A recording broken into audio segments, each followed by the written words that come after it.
नमस्कार सांग मैंने जय जगन्नाथ स्वागत करुच्ची मोर आउ एक नुआ वीडियो को। तो चलतु आज आम बनइबा सागु और सिमेई रे खीरी। देखो सांग मैंने मु खीरीटी बनई आपण मानक खीरीटी केते सुंदर देखा मते मध्य खीरी बहुत सुंदर देखा बहुत भल टेस्टी होता।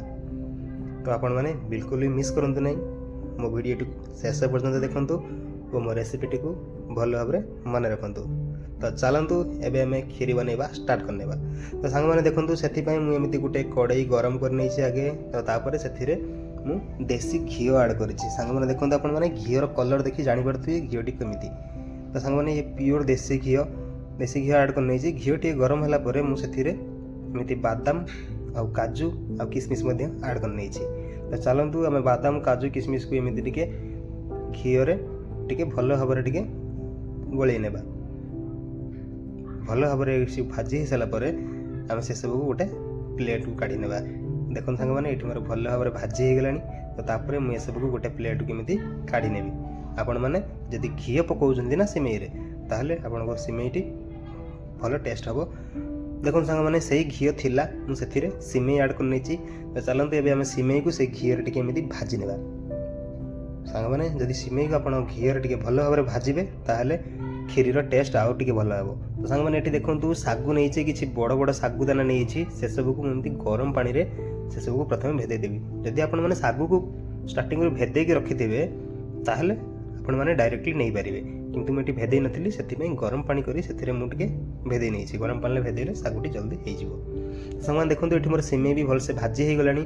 तापर मुझे क्षीर ऐड कर नहीं। सांग मैंने आपड़ जब पर मैंने देसी क्षीर प्योर क्षीर दौथे ना ताहले आपण खीरी आहरी भल टेस्ट आसो। मो पाखे प्योर क्षीर नाला मुझे किणी नी से किणा क्षीर ये जोटा कि ओमफेड मिल्क कहुए से मुझे। तो सांग मैंने देखो ये आम सागुटी सीझीगला 50% भाई होगला सागुटी। तो आम को आउ 50% हवा पर्यंत अपेक्षा करवा। तो चलते एबे आम देखा सिमेई रे कौन है। देखो सांग मैंने ये सिमेई रे मु मिल्क पाउडर ऐड कर कि सांग मैंने ये किणा क्षीर देती से मिल्क पाउडर ऐड करुँची। आ सांग मैंने देखो मुझे गुड़ देती क्षीर टे कलर आसीज से गुड़ भी नहीं। सांग मैंने गुड़ जब आप नौ ना जी चूना न कर गुटिकिया नौ भी किसी असुविधा ना क्षीर से आपे आपे मिल जाव। सांग मैंने देखो मुझे चीनी 2-3 चामच चीनी ऐड कर 3 स्पून भाई चीनी ऐड कर से सब को भल भाव एमती गोल नेबी।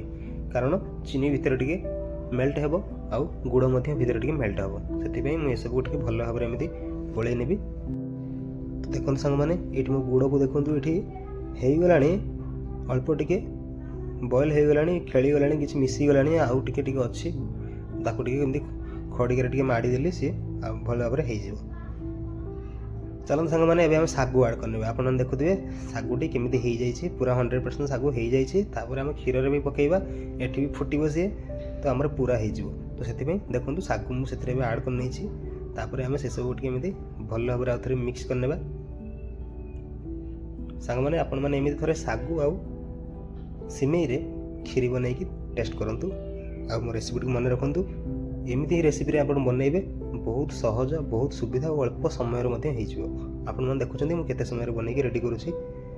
बिल्कुल भी वीडियो ये कट करना आपण मैंने देखिए मो वीडियो जानीपे से आपने एमती ही बनातु। देखो सांग मैंने मुझे भाजिक रखीदी काजू किसमिश और बादाम तापर मुझे सब केमी ऐड कर देखो ये मोर क्षीर फुटिला सिमेईटी मोर ये क्षीरीटी हो गलानी। सिमेई भी भल भाव आसीगला ये आसीगला होगला सिमेईटी आउ सागु हो गला। तापर से एमती भाजी रखी काजू किसमिश बादाम भी ऐड कर नहीं। तो चलते सांग मैंने आम को सर्व करने। देखो सांग मैंने मुझे सर्व करुँची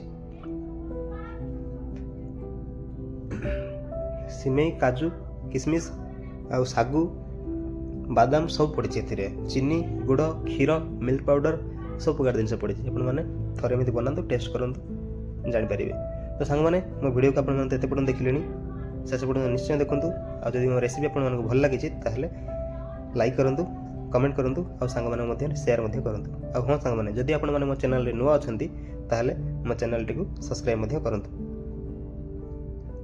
तो सांग मैंने आपण मैंने मो रेसिपी को फॉलो करूँ और एमती ही खीरटी रेडी करूँ। देखिए आपण मानक मो रेसिपी बहुत भल लगे। तो आपण मानक मो रेसिपी केमिति लागला मते कमेंट रे जणातु निश्चय जणातु। ଆଉ ହଁ ସାଙ୍ଗମାନେ, ଆପଣମାନେ ମୋ ଚ୍ୟାନେଲ୍ ବି ଭିଜିଟ୍ କରନ୍ତୁ। ମୋ ଚ୍ୟାନେଲ୍ରେ ମୁଁ ଭଲ ଭଲ ନୂଆ ନୂଆ ରେସିପି ମଧ୍ୟ ସେୟାର କରିଛି, ଆପଣମାନେ ନିଶ୍ଚୟ ଦେଖନ୍ତୁ।